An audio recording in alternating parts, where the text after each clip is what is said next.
When Chase Hamilton slammed Victoria Sterling's laptop shut during a calculus lesson and called her just another diversity hire who doesn't belong here, the 32 students in AP Mathematics went dead silent. What they didn't know was that their soft-spoken new teacher had spent 6 years cage fighting in underground MMA circuits before her teaching credential. What Chase couldn't see beneath her modest cardigan were scars from battles that made high school harassment look like playground games. In exactly 2 minutes, his smirk would be permanently rearranged by a ground-and-pound combination that would end his reign of terror and expose a conspiracy reaching the highest levels of Silicon Valley power.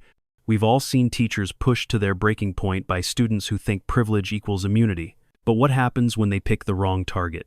Share your thoughts below, because some people discover respect the hard way. Victoria Sterling never imagined her transition from software engineering to education would require the same survival instincts she developed during 6 years of underground cage fighting. At 28, she carried herself with the controlled precision of someone who'd learned to read threats before they materialized. Though her colleagues at Westridge Preparatory Academy only saw a dedicated mathematics teacher struggling through her probationary period. Her precise chalk movements suggested muscle memory from different contexts, while the way she gripped whiteboard markers revealed calloused knuckles that spoke of violence most educators never encountered. The modest cardigan and conservative blouses she wore concealed more than athletic conditioning. They hid scars from illegal fighting circuits where women battled for prize money that exceeded teacher salaries by thousands of dollars. Her eyes tracked movement patterns like someone trained to spot attacks, a habit developed during years when miscalculating an opponent's intentions meant unconsciousness and unpaid medical bills. Victoria had left that world behind seeking legitimacy and purpose, but the warrior instincts remained dormant beneath her professional exterior. Chase Hamilton owned Westridge Preparatory Academy the way his father, Marcus Hamilton, dominated Silicon Valley's tech landscape through Hamilton Tech Solutions. At Olten, Chase had evolved beyond traditional bullying into sophisticated digital warfare, using his father's corporate resources and his own programming skills to systematically eliminate any authority figure who challenged his supremacy. His laptop contained administrator passwords he shouldn't have possessed, while his social media posts achieved mysterious amplification that suggested algorithmic manipulation beyond normal teenage influence. The server room visits weren't authorized by the IT department, but Chase's access came through channels that bypassed standard security protocols. His crew operated with corporate efficiency. Logan Martinez handled advanced hacking operations. Brett Anderson managed viral social media campaigns, and Chloe Santos served as their inside informant, recording conversations and gathering intelligence on vulnerable targets. Together, they'd orchestrated the removal of 4 female teachers through digital harassment campaigns that left no traditional evidence trail. Westridge Academy projected Silicon Valley innovation from its state-of-the-art facilities to its emphasis on technological education. But beneath the progressive facade lurked a culture where corporate influence had corrupted fundamental educational values. Principal Edwards had learned to accommodate certain families whose contributions exceeded standard tuition, while the school's firewall contained unusual exception rules that granted specific students privileges normally reserved for administrators. Teacher evaluations were being accessed by unauthorized accounts, creating vulnerability that Chase's network exploited ruthlessly. The guidance counselor's files revealed a disturbing pattern of stress-related resignations among female faculty, particularly those who attempted to challenge the established hierarchy or implement policies that threatened student privilege. Victoria had noticed the nervous glances during faculty meetings, the way conversations stopped when certain names were mentioned, and the subtle warnings disguised as professional advice about adapting to unique student culture. What she hadn't yet realized was that her predecessor's sudden departure involved more than family emergency. It was the result of a psychological warfare campaign designed to eliminate troublesome educators. Victoria's software engineering background provided her with technical skills that exceeded most teachers' capabilities, though she'd concealed this expertise to avoid drawing attention during her probationary period. Her previous career had involved cybersecurity consulting for major corporations, giving her insights into digital manipulation that would prove crucial in the battle ahead. She'd chosen education, hoping to make a positive difference in young lives. but the combination of her fighting experience and technical knowledge would soon prove essential for survival in an environment where traditional authority had been systematically undermined. The morning of March 15th began with the usual chaos of teenagers navigating social hierarchies while pretending to focus on advanced mathematics. Victoria arranged her materials with characteristic precision, unaware that today would force her to choose between the peaceful educator she hoped to become and the warrior she'd fought so hard to leave behind. As students filed into her classroom, Chase Hamilton entered, carrying more than textbook. She brought the full weight of a digital harassment network that had never encountered someone capable of fighting back on multiple fronts simultaneously. The way he positioned his laptop and crew members around the classroom created a formation Victoria recognized from her security consulting days. This wasn't random teenage rebellion, but a coordinated operation designed to humiliate her in front of witnesses while maintaining legal deniability. What Chase Hamilton couldn't have anticipated was that his diversity hire target possessed the skills, experience, and determination to transform his carefully planned attack into the catalyst for his own destruction. The assault began during the third week of March, when Victoria assigned collaborative projects without favoring Chase's usual crew of digital warriors. She watched him calculate his response with the cold precision of someone accustomed to methodical destruction of authority figures who failed to recognize his supremacy. The computer lab hack wasn't random, technical mischief. It required administrator access that freshmen shouldn't possess, suggesting a level of system penetration that elevated teenage rebellion into criminal territory. Victoria had prepared her calculus presentation with the same attention to detail she'd once applied to cybersecurity protocols. But as she launched the slideshow, her professional mathematical content transformed into a parade of misogynistic memes designed for maximum humiliation. "Math is for men" appeared in bold letters across the smartboard, while 32 students erupted in laughter, their phones automatically capturing her shock for immediate social media distribution. Chase live-streamed the entire incident, his commentary designed to appear spontaneous while delivering carefully rehearsed psychological wounds. "Teacher can't even protect her own computer," he announced with theatrical volume, ensuring his voice carried to every recording device in the classroom. Maybe they should hire someone who actually understands technology, instead of diversity hires who fake their way through interviews. The calculated cruelty was designed to trigger either explosive anger, providing ammunition for complaints about unprofessional behavior, or the cowering submission that would demonstrate her unworthiness for respect among students who value strength above academic credentials. Victoria's response revealed training that extended far beyond educational methodology. She calmly switched to her backup presentation, stored on encrypted drives, continuing the lesson without acknowledging the digital vandalism that would have sent most teachers fleeing to administrative offices. Her composure suggested someone who'd faced worse humiliation in contexts where backing down meant physical consequences rather than simply damaged reputation. The way she maintained eye contact while explaining mathematical concepts demonstrated mental conditioning that impressed even students initially entertained by her technological violation. "Can't handle real technology." "Diversity hire?" Chase pressed, escalating when his initial attack failed to produce the desired emotional breakdown. But Victoria's calm reaction disrupted his established playbook, forcing improvisation that revealed his fundamental inexperience with opponents who possessed genuine strength rather than institutional authority alone. Her measured voice carried undertones that several students recognized as dangerous, though they couldn't identify the source of their instinctive unease around their seemingly mild-mannered mathematics teacher. After class, Victoria discovered her Honda Civic decorated with spray-painted messages that used language directly lifted from Chase's deleted social media posts. "Go back where you came." From covered her windshield in letters that suggested professional graffiti equipment rather than improvised vandalism, while her tires bore precise cuts that matched similar attacks documented in the guidance counselor's confidential files.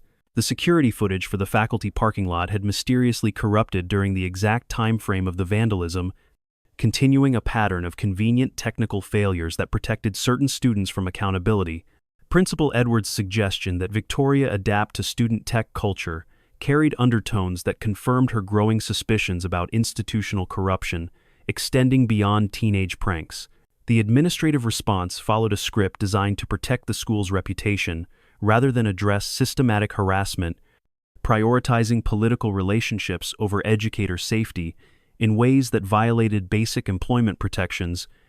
Victoria realized she was witnessing the same pattern that had eliminated 4 previous female teachers through carefully orchestrated campaigns disguised as random student misconduct. That evening, Victoria began documenting everything using encryption techniques learned during her cybersecurity consulting career. Her investigative instincts, honed through years of tracking corporate digital intrusions, demanded evidence collection that could withstand legal scrutiny while remaining hidden from the surveillance network that monitored school communications. She researched the previous teacher departures, discovering financial settlements that purchased silence along with resignations, and realized the car vandalism used specific phrases that appeared in Chase's supposedly private social media accounts. The harassment escalated during the following week when Chase's crew executed a sophisticated isolation attack that demonstrated coordination beyond typical teenage capabilities. Victoria arrived for mandatory parent conferences on Thursday evening to find herself locked in the supply closet adjacent to the faculty meeting room, trapped by a mechanism that bore fresh tool marks, suggesting professional modification rather than random malfunction.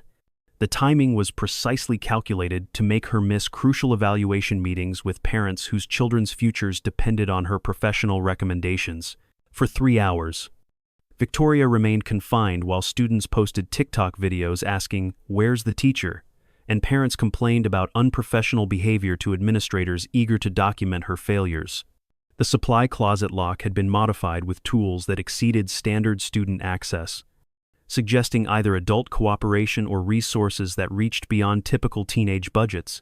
But Victoria used her confinement productively, accessing the school's network through her phone's hotspot and discovering unauthorized access logs that revealed Chase's systematic penetration of systems containing confidential teacher information. Her software engineering background allowed her to trace digital fingerprints that connected seemingly random technical failures to coordinated attacks originating from accounts tied to Hamilton Tech's corporate network. The evidence revealed a conspiracy that elevated high school harassment into corporate-sponsored psychological warfare, designed to eliminate educators who posed threats to established power structures. Victoria realized she wasn't fighting spoiled teenagers, but a sophisticated operation with resources and expertise that matched her own technical capabilities. By Friday morning, Victoria understood that her choice was binary: retreat like her predecessors or prepare for escalation that would test every skill she'd developed during 6 years of cage fighting and corporate cybersecurity consulting. The pattern was clear: systematic elimination of female teachers who refused to accommodate the Hamilton family's interpretation of educational priorities.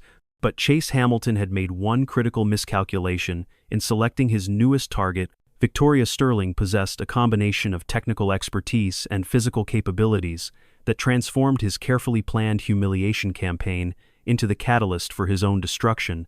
As she prepared for the school assembly where Chase planned his final assault on her credibility, Victoria felt familiar adrenaline building in her system, the same heightened awareness that had carried her through 32 consecutive MMA victories in illegal circuits, where losing meant more than damaged pride. The warrior was awakening, and Westridge Preparatory Academy was about to discover that some diversity hires came with qualifications that exceeded anything listed on official transcripts. Friday's school assembly was scheduled to showcase student achievements to the 400 parents, faculty, and school board members who gathered in Westridge Academy's state-of-the-art auditorium. Victoria had been assigned a brief presentation about innovative teaching methods, but as she connected her laptop to the projection system, she noticed Chase positioning himself near the AV controls with equipment that shouldn't have been accessible to students. The way his crew dispersed throughout the audience created a formation she recognized from her cybersecurity consulting days. This was a coordinated operation designed for maximum psychological impact. The presentation began normally, with Victoria explaining how real-world applications could make advanced mathematics more accessible to diverse learning styles. But midway through her discussion of algorithmic thinking, the projection screen erupted with images that made the assembled parents gasp in shock. Professional MMA photographs appeared alongside fabricated arrest records that portrayed Victoria as a violent criminal who'd somehow infiltrated their children's educational environment through deceptive hiring practices that prioritized diversity over safety considerations. Our teacher is an ex-convict cage fighter. Chase announced from his position near the sound system, his voice amplified through the auditorium's speakers as he narrated the fabricated evidence with practiced confidence. The sophisticated photo manipulation required software and skills that exceeded typical teenage capabilities, suggesting resources that reached far beyond high school pranks into corporate-level psychological warfare designed to destroy reputations through character assassination rather than legitimate criticism of professional qualifications. Fake mugshots appeared alongside violent assault charges that had been digitally inserted into authentic court databases, creating evidence that would fool casual investigation while providing legal protection through plausible deniability. The fabricated records contained details that could only have been accessed through illegal database penetration, revealing a level of criminal activity that elevated teenage harassment into federal cybercrime territory with consequences that would destroy lives beyond the immediate targets. Victoria stood frozen as her legitimate MMA career was weaponized against her through distortion that transformed legal athletic competition into evidence of criminal violence. The audience watched in horror as their children's mathematics teacher was portrayed as a dangerous fraud who'd deceived hiring committees through systematic deception about her background and qualifications. Chase approached the podium with theatrical confidence, positioning himself as the heroic student who'd exposed institutional failure to protect vulnerable children from predatory adults. "Should we really trust our children with someone like this?"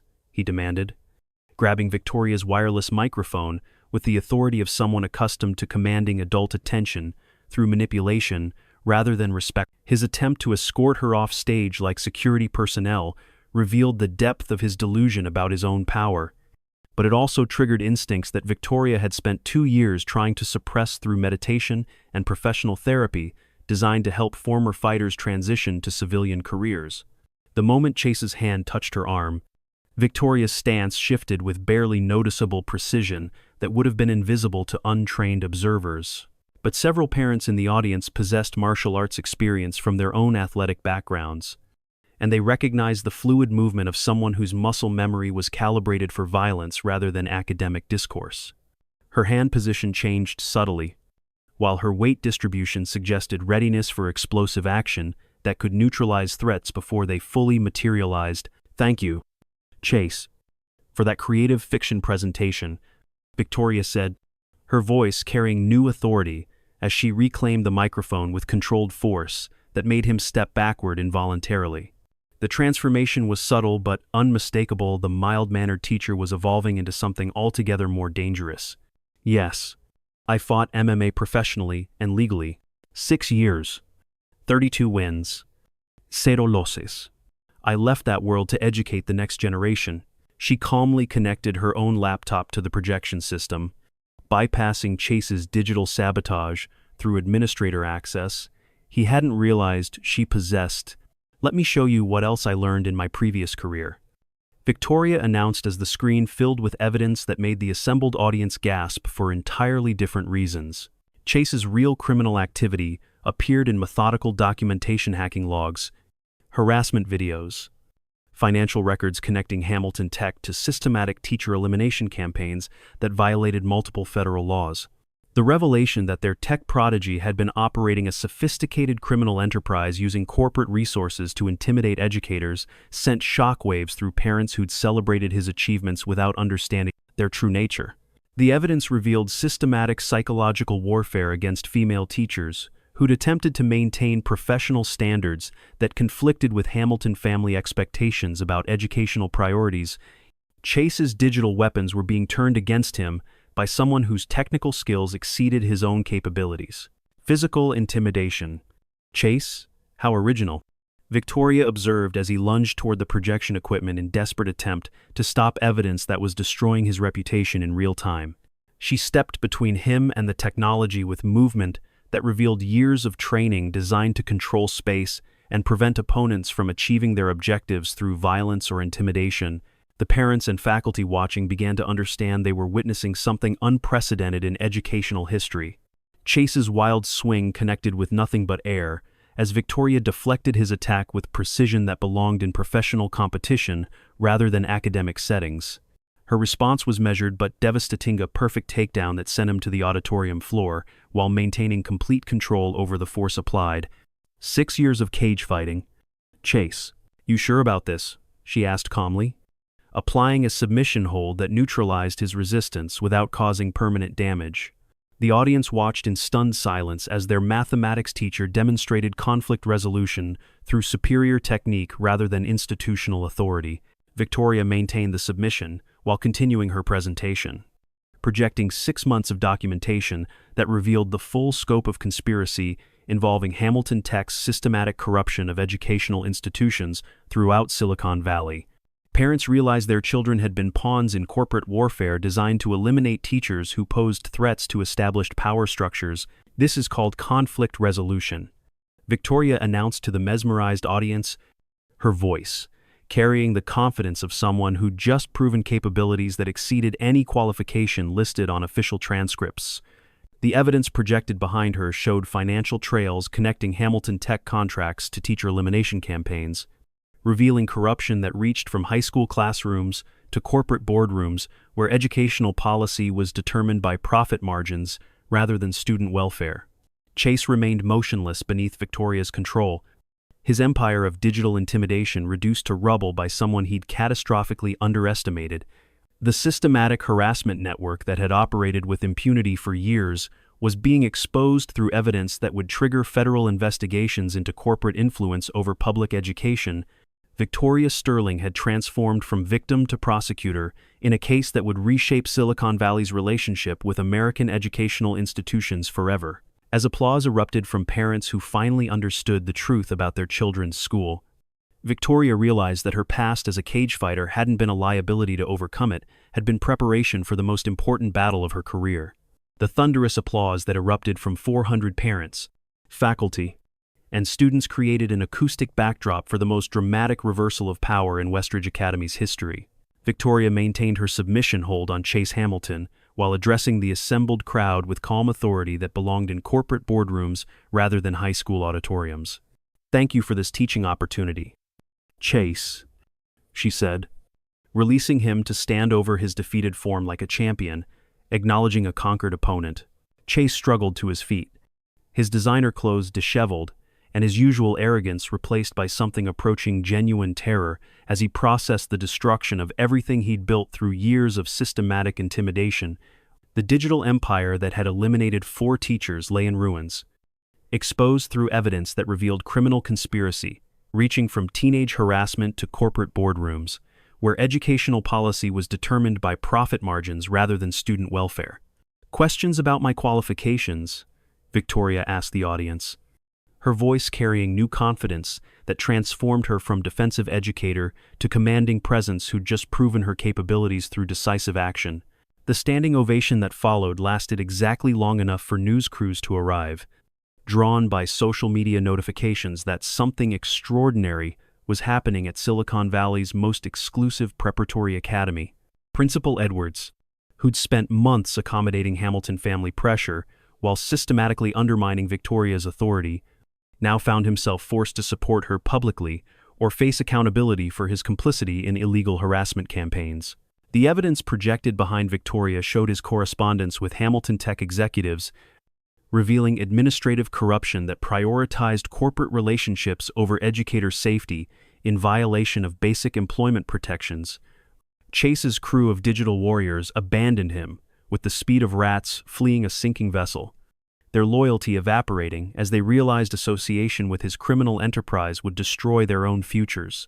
Logan Martinez had already begun providing statements to investigators who'd arrived with federal warrants, while Brett Anderson and Chloe Santos competed to offer the most damaging testimony about systematic harassment operations they'd participated in under threat of social exile outside Westridge Academy.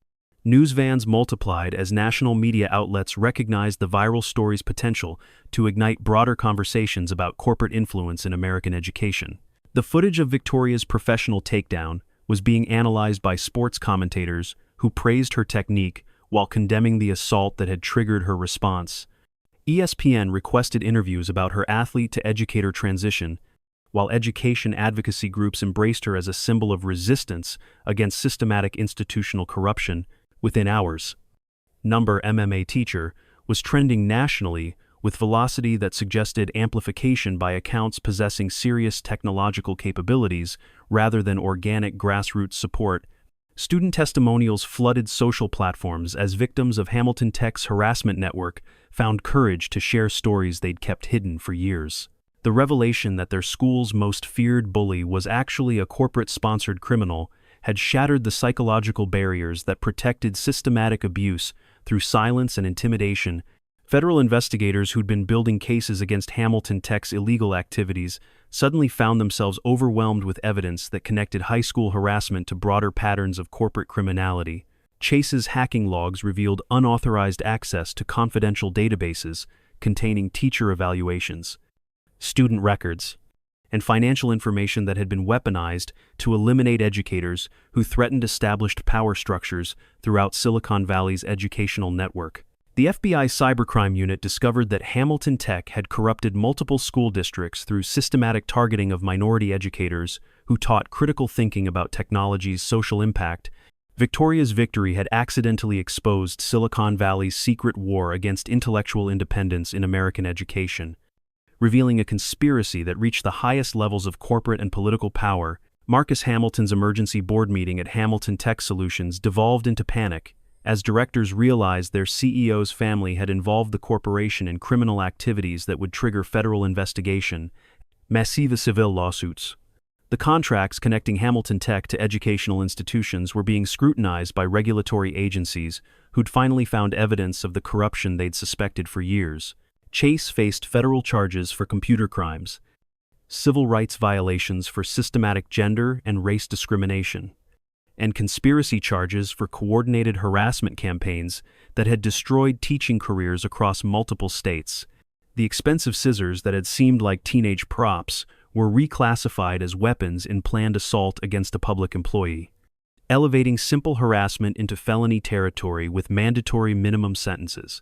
Victoria's transformation from victim to victor had triggered an avalanche of accountability that would reshape relationships between corporate power and educational independence throughout Silicon Valley.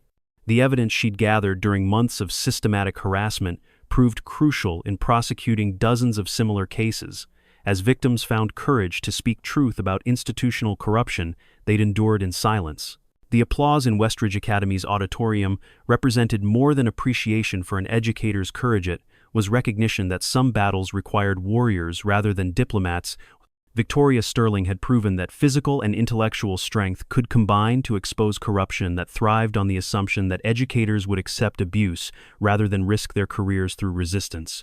As investigators led Chase Hamilton away in handcuffs, his final words to Victoria carried the desperation of someone whose entire worldview had crumbled in the span of 30 minutes. "My father will destroy you for this," he whispered.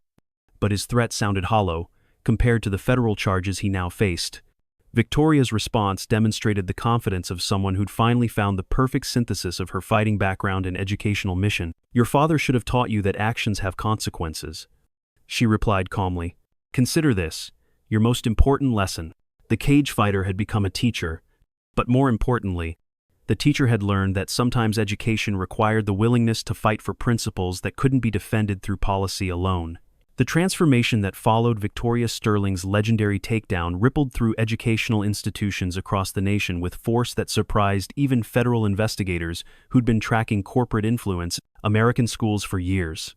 Within 24 hours, the footage of her professional submission technique had accumulated over 10 million views across social media platforms, with sports analysts praising her restraint and educators celebrating her courage in ways that transcended traditional professional boundaries.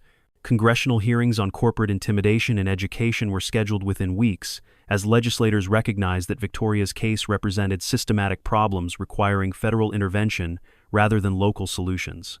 Teacher training programs began incorporating conflict resolution and self-defense courses alongside pedagogy instruction, acknowledging that physical safety was prerequisite to intellectual growth in environments where traditional authority had been systematically undermined by wealth and influence.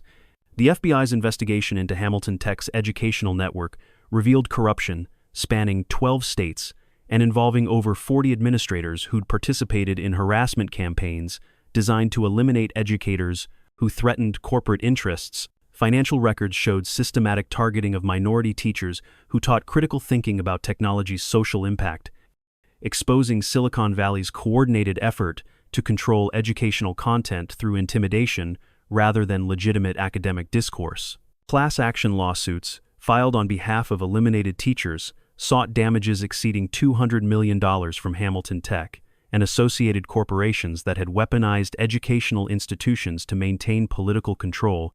Victoria's evidence became the foundation for federal legislation, protecting educators from systematic harassment while establishing independent oversight boards with authority to investigate administrative misconduct without political interference. Marcus Hamilton's resignation as CEO preceded criminal charges for conspiracy to violate civil rights through systematic discrimination against minority educators.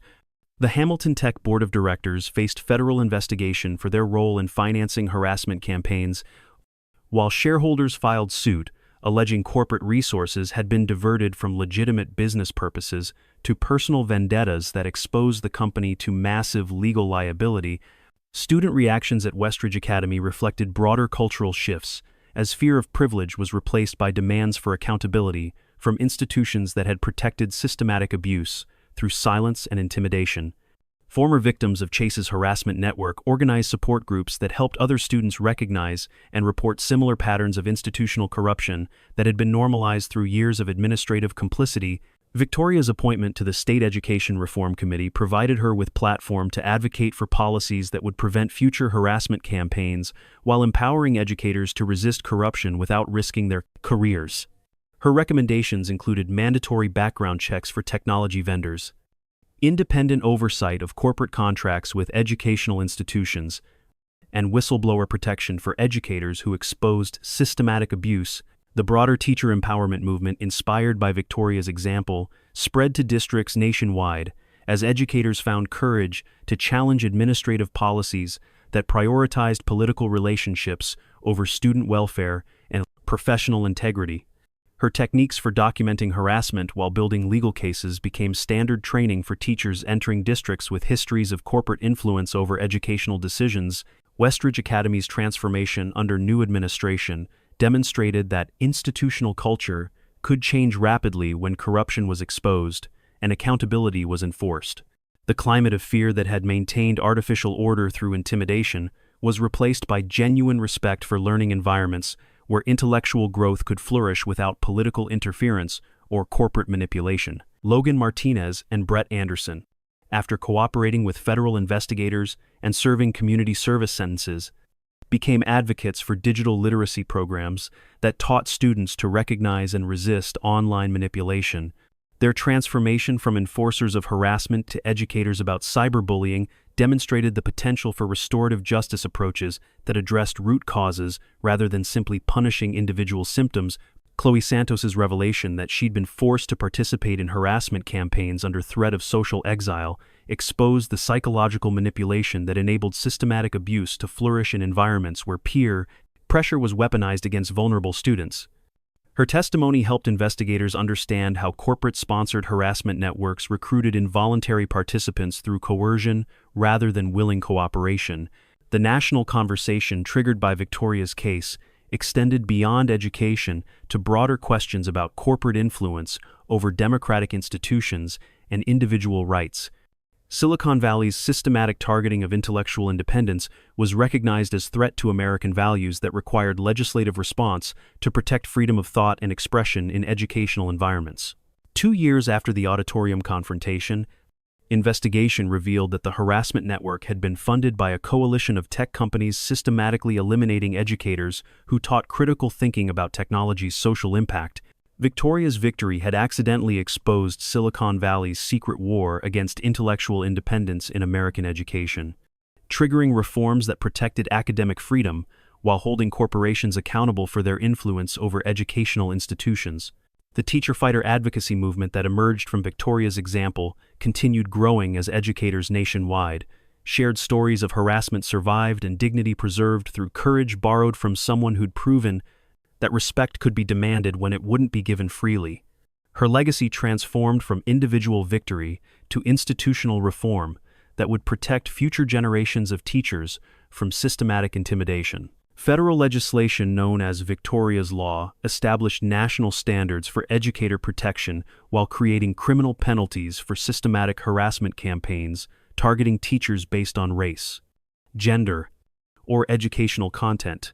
The bill passed with bipartisan support from legislators who recognized that corporate influence over education threatened democratic values that transcended partisan politics. Victoria Sterling's roundhouse kick had silenced more than one privileged bully. It had shattered a system of institutional corruption that thrived on the assumption that educators would accept abuse rather than risk their careers.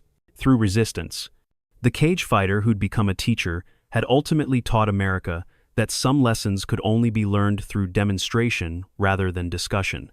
3 years after the confrontation that transformed American education, Victoria Sterling stood before the National Education Association's annual conference as their keynote speaker, addressing 20,000 educators who'd traveled from across the nation to hear from the woman who'd literally fought for their profession's dignity. The teacher who'd once struggled through probationary evaluation now commanded speaking fees that exceeded her former annual salary. But more importantly, she'd inspired legislative changes that protected educators from systematic harassment while empowering them to resist corruption without destroying their careers. The classroom submission, as martial arts communities had dubbed her legendary technique, continued evolving into training modules taught in teacher preparation programs nationwide. Education schools required students to study her case as demonstration of how individual courage could trigger institutional reform when systems failed to provide protection. Victoria's methods for documenting harassment while building legal cases became standard curriculum for educators entering districts with histories of corporate influence over academic decisions. The congressional testimony she delivered 6 months after the auditorium incident had resulted in federal legislation establishing independent oversight of corporate contracts with educational institutions. Victoria's law created criminal penalties for systematic harassment targeting teachers based on race, gender, or educational content, while providing whistleblower protection for educators who exposed administrative corruption without traditional legal representation. Federal investigation of Hamilton Tech's educational network had uncovered systematic targeting of minority educators across 37 states, revealing corporate conspiracy that reached from high school classrooms to Silicon Valley boardrooms, where educational policy was determined by profit margins rather than student welfare. The total cost of settlements and criminal penalties exceeded $500 million, bankrupting several tech companies while establishing precedent for accountability that would protect future generations of teachers. Chase Hamilton's transformation from privileged digital warrior to federal prison inmate served as cautionary tale taught in business ethics courses nationwide. His 18-month sentence for cybercrime and civil rights violations had been followed by lifetime prohibition from educational technology contracts, ensuring that his criminal enterprise couldn't resurface in different institutional contexts. The expensive equipment that had enabled his harassment network was now used by cybersecurity programs training students to prevent similar attacks. Marcus Hamilton's criminal conviction for conspiracy to violate civil rights through systematic discrimination had resulted in 4-year federal prison sentence and permanent prohibition from corporate leadership positions. Hamilton Tech's dissolution during bankruptcy proceedings had been accompanied by asset forfeiture that funded victim compensation, while demonstrating that corporate power couldn't protect systematic criminal activity when evidence was overwhelming and public attention was sustained. The ripple effects of Victoria's victory extended far beyond education into broader conversations about corporate influence over democratic institutions and individual rights. Silicon Valley's systematic targeting of intellectual independence was now recognized as a threat to American values, requiring legislative response to protect freedom of thought and expression in all public institutions. Not just schools. Westridge Academy had become a model for harassment prevention and corporate accountability, with Victoria's former classroom converted into training center where administrators learned to recognize and resist systematic corruption. The school's transformation demonstrated that institutional culture could change rapidly when accountability was enforced and transparency was prioritized over political relationships. Student testimonials from the Hamilton Tech investigation had inspired digital courage programs teaching young people to recognize and resist online manipulation while building evidence of systematic abuse. The curriculum emphasized that bystanders possessed power to stop harassment through documentation rather than participation, transforming peer pressure from weapon of intimidation into tool for justice. Victoria's marriage to Detective Maria Santos, who'd led the federal investigation, symbolized the partnership between education and law enforcement that had emerged from their shared commitment to protecting institutional integrity. Their collaboration had demonstrated that systematic corruption required coordinated response from multiple professional communities rather than isolated resistance by individual victims. The national teacher empowerment movement that Victoria had accidentally started continued expanding as educators shared stories of harassment survived and dignity preserved through courage borrowed from someone who'd proven that respect could be demanded when it wouldn't be given freely. Her techniques for combining physical and intellectual strength had inspired self-defense programs specifically designed for educational professionals. International recognition followed as education ministers from 12 countries invited Victoria to consult on anti-harassment policies, protecting teachers from corporate intimidation in their own systems. Her influence had transcended American borders, inspiring global conversations about educator protection and institutional integrity that challenged authoritarian tendencies in democratic societies worldwide. The Victoria Sterling Institute for Educational Integrity, established through donations from grateful teachers and reformed tech executives, now provided legal support for educators facing systematic harassment while training administrators to recognize and prevent corporate corruption. The Institute's annual budget exceeded $10 million, funding research and advocacy that strengthened democratic institutions through educational excellence. Documentary filmmakers had immortalized her story in award-winning productions that captured both her personal transformation and broader implications for American democracy. Fighting for the Future had won 3 Emmy Awards, while inspiring legislation in countries struggling with similar corporate influence over educational institutions. Hollywood studios competed for rights to adapt her story into feature films, with Victoria insisting that any dramatization emphasize educational reform over entertainment violence. Major streaming platforms developed series exploring systematic harassment in American institutions, using her case as foundation for broader examination of corporate influence over democratic processes that affected millions of citizens beyond educational communities. Tech industry leaders who'd initially dismissed her victory as isolated incident now acknowledged that corporate accountability in educational settings had become permanent fixture of American business culture. Their companies implemented comprehensive ethics training that specifically addressed Victoria Sterling's case as example of how systematic harassment could destroy corporate reputations while exposing executives to criminal liability. Universities nationwide established Sterling scholarships for students pursuing education degrees while demonstrating commitment to institutional integrity and social justice. These programs attracted candidates who viewed teaching as a form of public service, requiring courage and determination rather than simply academic expertise. The scholarships specifically recruited applicants with diverse backgrounds who could bring unconventional strengths to educational environments. Professional wrestling organizations invited Victoria to guest appearances where she demonstrated techniques for controlling aggressive opponents without causing permanent damage. Her crossover appeal helped bridge gaps between athletic and academic communities, while showing young people that physical strength could serve intellectual purposes, rather than replacing educational achievement with mere intimidation.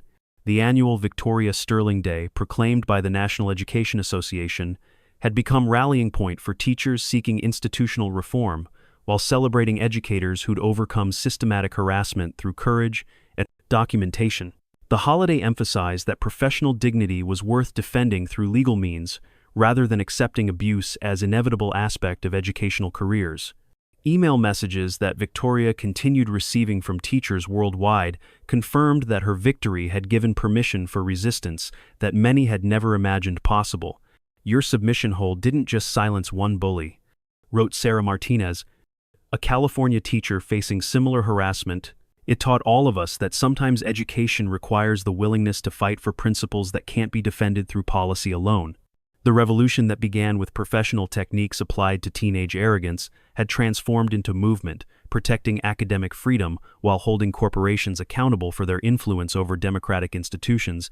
Victoria Sterling's roundhouse kick had echoed through American education, reminding everyone that the most important lessons often happened outside any textbook or curriculum guide, when individuals chose courage over comfort.